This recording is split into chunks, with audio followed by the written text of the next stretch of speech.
My name is Jerica Anderson, and this is the reproductive system.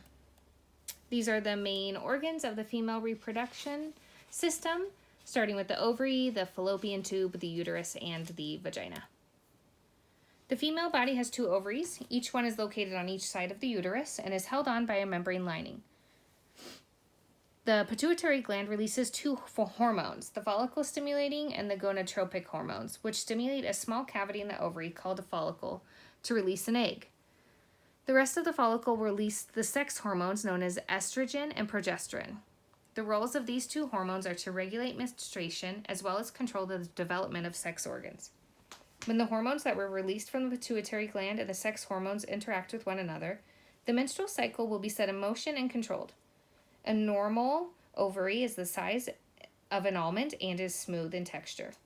Some common concerns that non-functioning ovaries can cause are due to cysts, bacterial endometriosis, or tumors. The fallopian tube is located in the lower abdomen of a female and connects the outer area of the ovary to the uterus. The body has 2 fallopian tubes that serve as transportation vessels for the egg to travel from each ovary to the uterus. At the end of the fallopian tube is a feather-like structure called fimbriae, which helps to guide and sweep an ovulated egg from the ovary to the tube. The upper portion of the fallopian tube is the site of fertilization for sperm and an egg to meet. This area is designed for egg and sperm survival, as the very lining of the structure emits secretions to help keep sperm or a fertilized egg alive for several days. Within the secretions are glucose, sodium, lactic acid, calcium, and bicarbonates. Glucose specifically acts as a nutrient source for the egg and the sperm, whereas bicarbonates and the lactic acid is what helps the egg to develop and is what's necessary for the sperm's use of oxygen. The uterus is located in between the bladder and the rectum in the pelvis area of the woman. The uterus is shaped like an upside-down pear and has a muscular organ with 4 sections. The top area called the fundus, the body called the corpus, the mouth called the cervix, and the opening called the internal os. The muscle tissue and ligaments are what hold the uterus in place.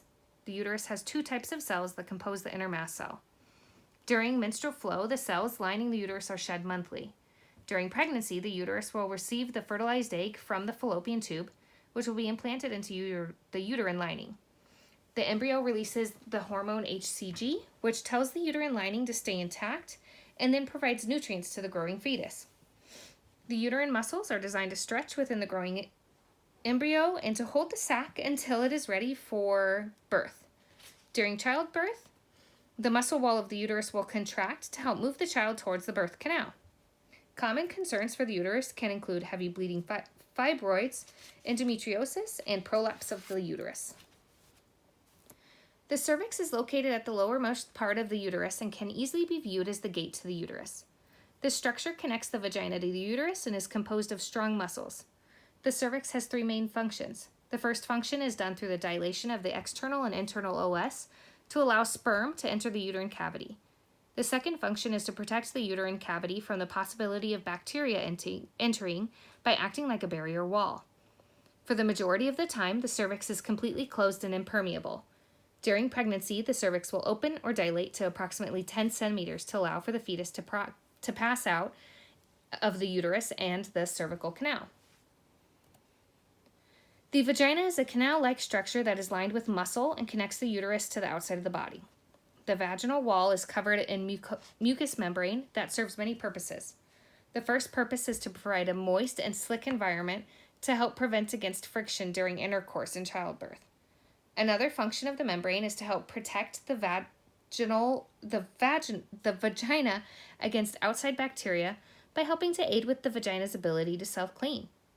The vagina is lined with elastic fibers that help it to expand and constrict during times of intercourse and to help make childbirth through the vaginal canal a possibility.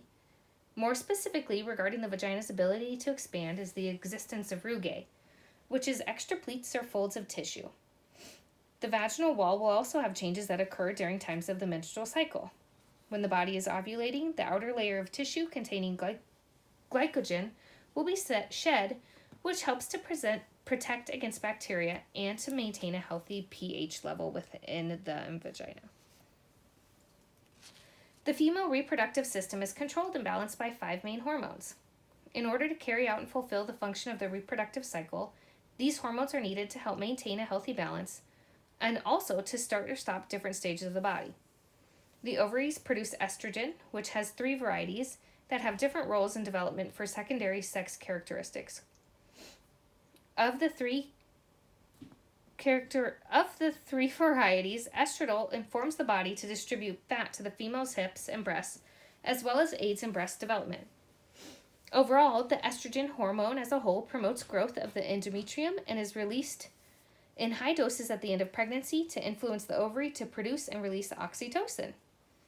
Estrogen also helps to prevent abnormal blood clotting and helps bones hold on to calcium to prevent them from becoming brittle. Progesterone is also produced by the ovaries and helps during pregnancy to maintain a healthy balance of the uterine lining. Specifically during early pregnancy stages, progesterone helps the body to sustain and support the growing fetus, while the uterus develops the placenta to take over. If the body is not pregnant, the growing lining of the uterus will be shed, and the increase of progesterone will be released from the body, and balance will return to the uterus.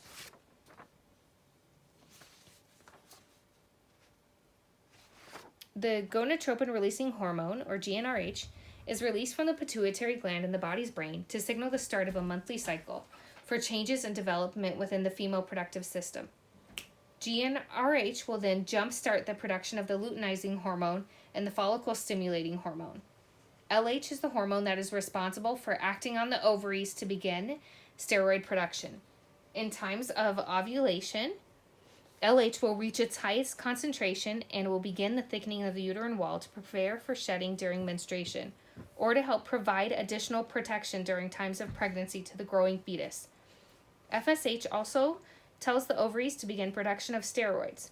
More specifically, FSH regulates the progesterone and estrogen levels in the first 2 weeks of the menstrual cycle.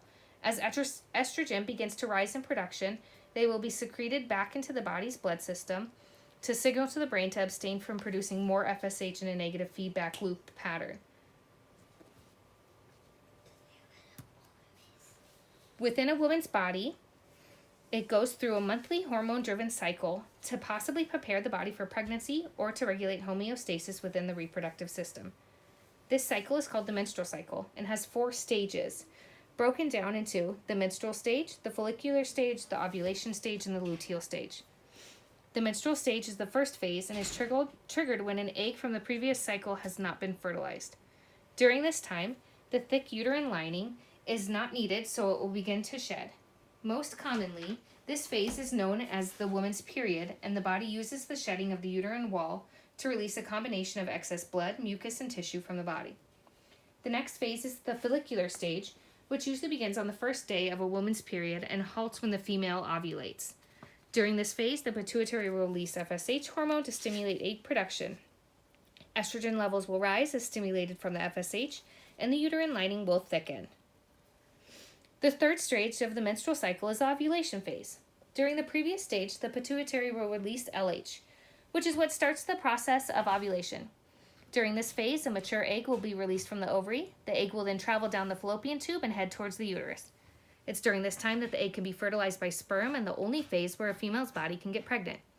If the egg is not fertilized during this time, it will break down or die. The last stage of the menstrual cycle is the luteal phase.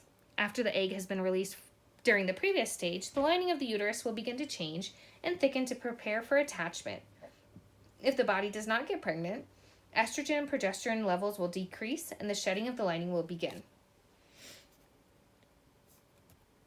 Now, the male reproductive organs. The major male reproductive organs is going to be the testicles that are encapsulated in the sac called the scrotum, the penis, the seminal vesicles, and the prostates. The testicles are small organs at the base of the penis and are oval in shape. Most males have 2 testes that are approximately 2 inches long and the size of large olive. Each testicle is located inside its own sac within the scrotum and is connected to the abdomen by a spermatic cord and the cremaster muscle. This muscle acts as a reaction to the temperature and will contract in cold to bring the testes closer, and conversely will relax in heat to provide more distance between the body and the testes. Within each testicle are structures called seminiferous tubules that are responsible for making sperm cells. The testicles are also responsible for the primary sex hormone in males called testosterone. The base or root of the penis is connected to the pelvis bone by several ligaments within the pelvic region of the body. The middle of the penis is known as the body and has large pockets of erectile tissue. The body of the penis makes up for the majority of the structure, and the tissue in this region will expand and harden during sexual arousal or stimulation. The glans is shaped like a semicircle and is located at the tip of the penis. The glans is where the urethra opens and sperm and urine are permitted to leave the body. The epididymis is wrapped around the upper and side portion of the testes. This structure is composed of several long, thin tubes that all wrap and coil together. Once sperm has been produced in the testes, it will move to the epididymis to mature before being released. It is the maturation of the sperm that enables it to be able to fertilize the female egg. The vas deferens connects the epididymis to the ejaculatory ducts. This structure is made up of smooth muscle, and the movement of sperm is possible through peristalsis of these muscles. The seminal vesicles are glands that are at the base of each of the vas deferens. They are small in structure, specifically only 2 inches, and have a lumpy appearance. The main function of the seminal vesicles is to produce fluid for semen that will approximately account for 90% of its contents. Within the fluid is fructose, which serves as an energy source for sperm and allows it to be functioning for a significant amount of time in order to fertilize the egg. Also within this fluid are proteins and mucus, which make it easy for sperm to travel throughout the male and female reproductive organs. The prostate gland is at the base of the urethra, right below the bladder. The main function of the prostate gland is to secrete a fluid that mixes with semen. The fluid helps to control the pH balance of the semen to protect sperm when it is in the acidic environment of the vagina. Also within the fluid is the prostate-specific antigen. This makes it possible for semen to slide through a woman's cervix after it has stuck to the outside of the cervix. The prostate is also a muscle, which is the driving force that gives sperm just enough of a push to be able to reach the back of a woman's vagina. The urethra is a structure within the male reproductive system that connects the bladder to the glands of the penis. The urethra has 2 main functions in males: to act as a transport channel for urine and to be a tube that allows for the excretion of semen. Within males, the urethra has 3 parts: the prostatic, the membranous, and the spongy urethras. The prostatic urethra is at the base of the bladder and is the portion that passes through the prostate gland. The membranous urethra is the smallest section and is what contains the external urethral sphincter, which is the voluntary control of the release of urine. The spongy urethra has the most length and is what passes through the penis to allow for excretion of fluid from the body. This is a slide showing semen from start to finish. Sperm is the male sex cell that has the primary function of fertilizing the female egg. The sperm has 3 main parts: the head, the middle region, or the body, and the tail. The head of the sperm contains a nucleus, which is also where the DNA of the cell is stored. It's within the DNA that the sex of the fetus will be determined. The middle region and the body is what gives energy to the cell and allows it to have life. The last region is the tail, and that's what gives the cell its ability to move and to travel far distances without deteriorating or dying. Most sperm cells last 1 to 3 days, and some even live up to 5 days. This rather lengthy cell life allows for fertilization of the female egg. Testosterone production starts within the brain, most specifically in the hypothalamus. In this region, the luteinizing hormone will be released. Once LH reaches the testes, production of testosterone begins. Similar to the way that a thermostat works within the house, the testosterone production is regulated within the bloodstream. When there is a large amount of testosterone detected within the body's bloodstream, the gonadotropids will halt production of LH in the hypothalamus until the body detects and signals for more. Testosterone is responsible for lowering the voice in males, stimulating facial hair growth, sperm production, and building muscle mass.